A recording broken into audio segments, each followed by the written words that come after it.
should just do it afterwards. Yeah. So can you feel like heel, midfoot, Yeah. toe off? Yeah. You know, and if I wasn't looking at the other leg, I mean, that looks like a perfect gait. You get full knee extension, you get full swing through. Now what I'm going to do is I'm going to increase the speed just a little bit. Okay. All your weight is through the non-surgical leg. You're holding on. Yeah.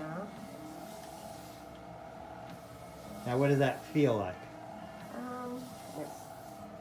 It feels good. It feels normal. Yeah, that's what we're looking for. We're giving that leg the opportunity to go through a normal range of motion when you're walking, normal pace, normal everything, but we don't have to worry about other factors.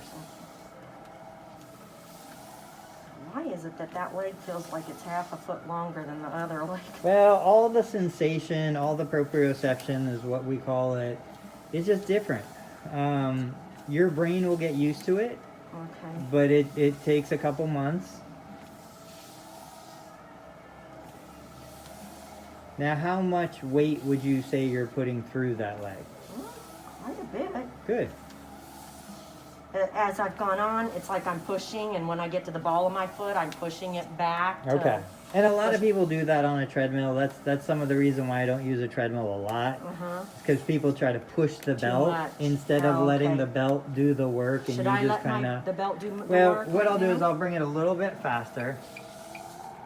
This way the belt will just naturally. So we're at 1.6 miles per hour. I mean, that looks great to me.